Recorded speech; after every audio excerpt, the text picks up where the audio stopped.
Hi, my name is Miff Masterneck. I'm the founder of This Is Me Mentoring. Today is my first ever attempt at recording a podcast and a video. So here goes. Thank you very much for spending some of your precious time with me. Now, I wanted to create this recording, this piece of media for you to get to know me a little bit better. Now, I've worked in the school space, in school wellbeing since 2017. But in that time, I've also had my family. So my daughter Evelyn arrived at the beginning of 2021. My son Finn arrived at the end of 2022. And I don't know if anyone else noticed, but there was a bit of a thing going on around 2020, which meant that it's been an interesting ride since I started in this sector and took my health and wellbeing coaching into schools specifically.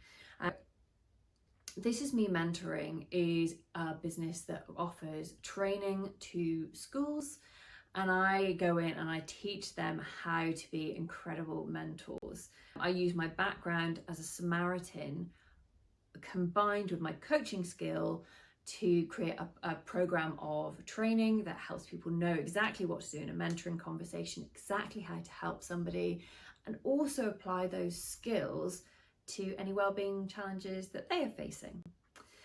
Now, what I was going to do, I had this plan in my head of what I was going to record today, and I was going to focus in on teacher wellbeing.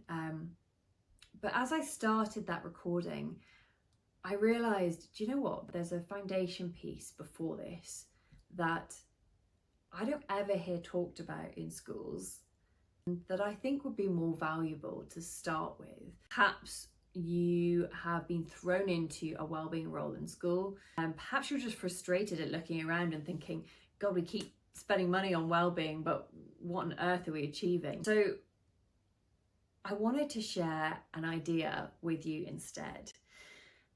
And it's a principle that was developed and created by Dr Daniel Siegel. So if you have not looked up his stuff, I will pop a link on the video. This is really ambitious of me. I'm going to say that I'm going to pop a link on the video. I don't know how to do that, but I'm going to try and work that out. But I'll pop a link on video to some of his books. They are such an incredible source of information for understanding how the brain works, but particularly how the brain works in relation to our well-being.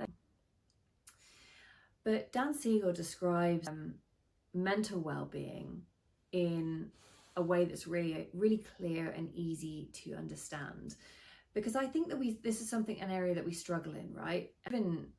Even as a head of health and wellbeing myself, I would have people say, "Oh, do you know what, Miff? You really get the wellbeing stuff," and I'd be there going, "Do I?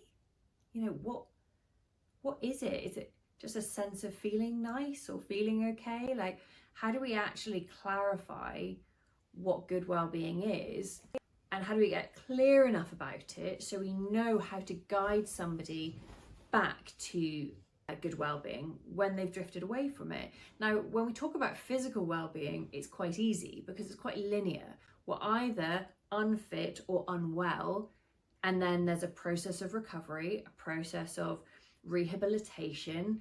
We go through the exercises and we get stronger and we get fitter and we do some running and we get out of breath, and that strengthens our heart and our lungs, and there's this process that's really clearly laid out for us.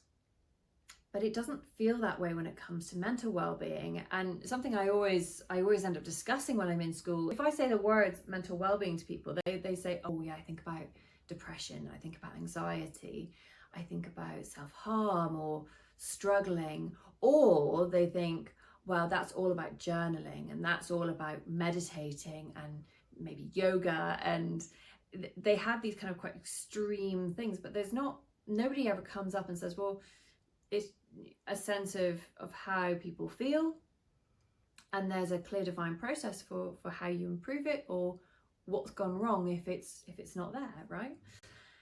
And so I wanted to share this bit with you because I think that this is possibly the most useful insight that I've heard in my time in this space, particularly focusing around young people and the adults that surround young people, to help us understand what's going on in our minds and in our brains that can relate and give us a bit of a guide and a bit of a map towards good well-being.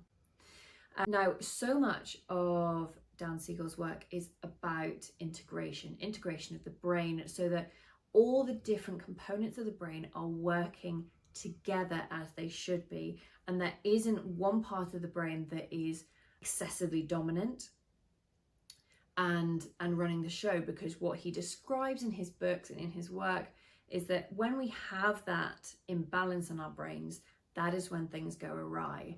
Now, he describes this incredible image of a river running through the countryside, and it's meandering through fields and hills, and you can picture this lovely image in your head. Now, we sit in a canoe or in a boat on our river, and we're just sailing down it, okay? And when we are in the center of the river, that is where our positive mental well-being sits. Okay, so we are sailing down our river, but one of the banks represents chaos and the other bank represents rigidity. And what happens in our minds is as our boat sails along, it might go too far one way, and our mind might become loud and chaotic and stressed and angry and really confused, and it's too full on, we feel overwhelmed, it's too much, and that is on one side, so that doesn't feel good. So we want to course correct a little bit so we get in the middle again. But if we over course correct, then we end up on the bank of rigidity, and that side is when we are trying to control everything. We're trying to lock everything down.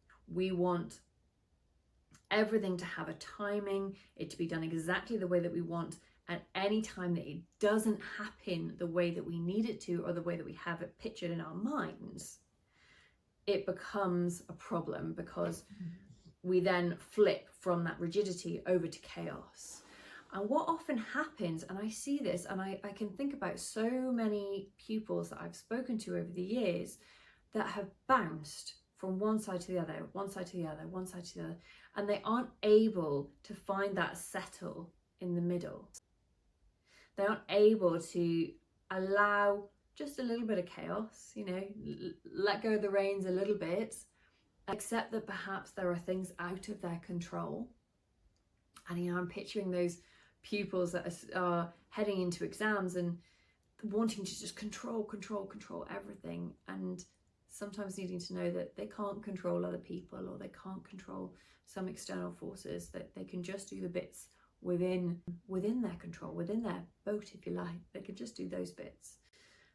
And then you see the people on the other side that have gone too far towards that chaos, and that can be equally anxiety inducing, right? Because you've got no control.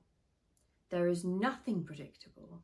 There is nothing going on that you can rely on. And so when we're in this situation, you can see that it's really hard. And if you are in that chaotic position, that you want to grab control back. Yeah, you want to grab it back because you want to feel in control, but that doesn't feel good either. It's finding this place in the middle. Now, I love this image because I think for me it's quite instructive, and it's a lens that we can use when we are speaking to other people. When you see that somebody is struggling, you can look at them and go, okay, cool. Are we in a state of chaos, or are we in a state of rigidity?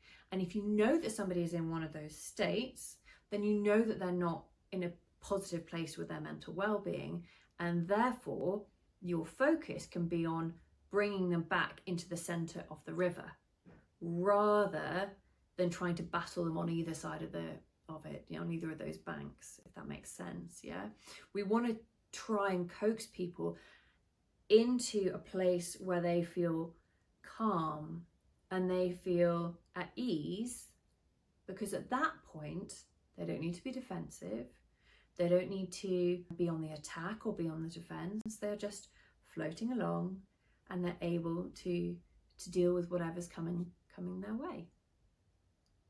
So I've chosen to talk about this in my very first video because so often this is missed. We don't have a guiding kind of North Star, if you like, for, well, what should wellbeing look like? And the difficulty is with wellbeing is it looks different for everybody, right? We don't have a bleep test that can measure our wellbeing. But what we do have in this image is the ability to say, right, here's a lens I can look through. Is the person in front of me whose wellbeing I want to improve, which bank are they on? And what could I do to help bring them back to the center? So I hope that this is a useful concept. In the next couple of recordings, I'm going to start looking at a focus on teacher wellbeing, a focus on pupil wellbeing. I'm going to share a little bit more about mentoring and coaching and how it can fit within the school setting. But I hope that this has been a useful session. It's been a useful few minutes of your time, and please let me know what you think. Thank you very much for listening, for joining me. Let me see if I can work out how to edit this now. Wish me luck.